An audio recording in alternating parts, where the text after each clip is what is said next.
실제로 국방부 항고나 각군 항고를 제기하면 사건이 워낙 많다 보니까 최소 6개월에서 1년 넘게 항고심사위원회를 기다려야 합니다. 그렇다 보니까 이제 당사자분들께서 왜 이렇게 시간이 오래 걸리냐, 행정소송 제기하면 안 되냐라고 말씀을 많이 하시는데,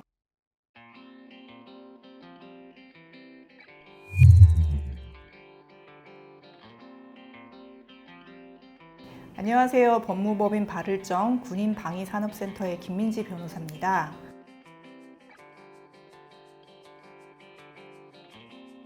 국내 징계 절차는 징계조사 이후에 징계위원회, 그다음에 징계처분 결과에 대한 불복 절차로서 항고심사위원회, 그 다음에 법원의 행정소송 단계를 두고 있는데요. 오늘은 징계처분에 대한 불복 절차 중에서 국내 재결 절차인 항고심사위원회의 절차와 대응 방법에 대해서 소개해 드릴까 합니다.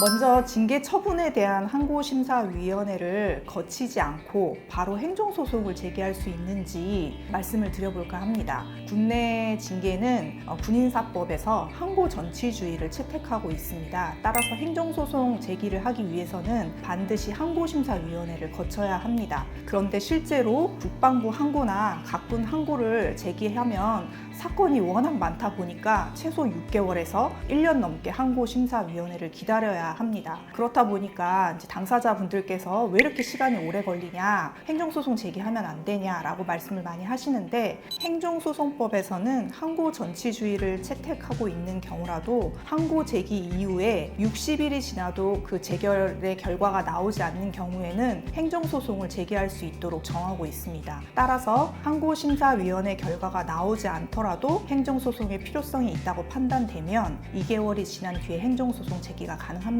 다만 이때도 60일이라는 기간을 확인하기 위해서는 항고 제기가 반드시 있어야 되기 때문에 항고 제기는 건너뛸 수 없고 반드시 해야 합니다. 다음으로 항고 제기 기간에 대해서 말씀드리겠습니다. 국내에서 징계위원회를 거쳐서 징계 처분을 받게 되는 경우, 처분 결과에 불복하는 경우에 징계 처분 통지서를 받은 날로부터 30일 이내에 항고 제기를 해야 합니다. 항고 제기는 항고장이라는 서면을 제출해야 되는데요. 항고 기간이 도과되는 경우에는 더 이상 다툴 수 없기 때문에 이 기간을 잘 준수하셔서 항고 제기해야 합니다. 다음으로 징계기록 열람복사 청구에 대해서 말씀드리도록 하겠습니다. 징계위원회에서 이제 징계위원회 전에 징계기록을 분석해서 대응을 했다면 항고심사위원회에서는 징계위원회에 제출한 증거 외에 추가적으로 자신에게 유리한 증거가 무엇이 있는지 확인해서 제출할 필요가 있습니다. 근데 저희가 항고심사위원회에서 사건을 수임해서 진행을 해보면 대부분 징계위원회 단계에서 징계기록 열람복사를 하지 않는 경우가 많습니다. 왜냐하면 징계 당사자가 이런 권리가 있다는 사실을 알지 못하기 때문에 징계기록을 확인하지 못하고 징계위원회에 참석하게 되고, 그렇다 보니 적절한 대응을 하지 못해서 만족스러운 결과를 얻지 못하는 경우가 발생하게 됩니다. 따라서 항고심사위원회에서라도 징계기록 열람을 하고 징계 사실을 입증할 증거를 분석한 다음에 이를 반박한 증거들을 찾아서 항고심사위원회에 제출해서 유리한 결과를 얻을 수 있도록 해야 합니다. 특히 항고심사위원회에서는 징계 사실을 입증할 증거 외에도 징계위원회 의결 기록, 그다음에 징계권자한테 징계위원회 결과를 보고하는 결재 문서 등에 대한 절차에 관한 문서들도 열람이 가능합니다. 이런 절차에 관한 문건도 열람을 해서 꼭 확인할 필요가 있는데요. 의결 기록 같은 경우에는 징계위원들이 어떤 부분을 중점적으로 논의했는지 확인할 수가 있고, 절차상 하자는 없는지 확인할 수 있기 때문에 징계 기록에 대한 확인이 꼭 필요하다고 할 수 있습니다. 저희가 진행했던 사건 중에는 이제 병사의 강등 처분에 대해서 처분 감경을 원한다라는 의뢰를 받고 항고심사위원회를 진행한 적이 있습니다.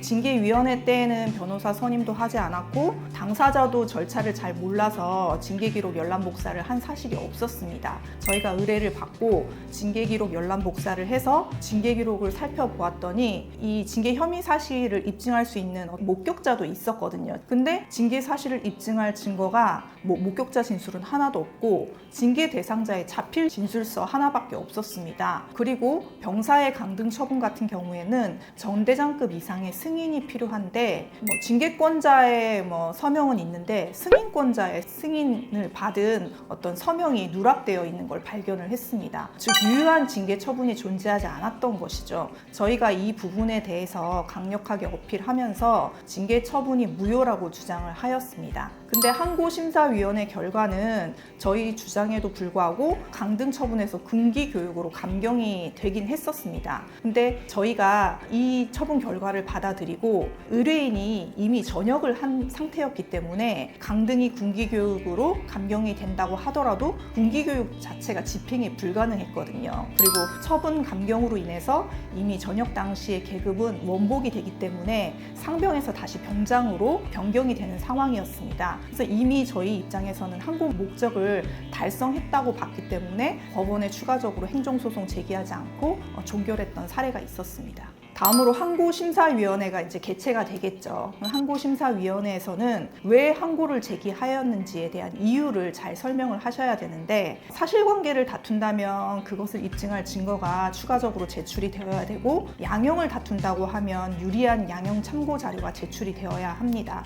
진행 순서는 징계위원회랑 같은 방식과 순서로 진행이 되기 때문에 이미 한번 경험을 해보셨으니 그대로 진행 순서대로 하시면 될 거고, 추후에 위원회 결과가 이제 통지가 되었는데 그 결과에 대해서 불복하는 경우라고 하면 이후에 이제 법원에 행정소송을 제기하면 됩니다.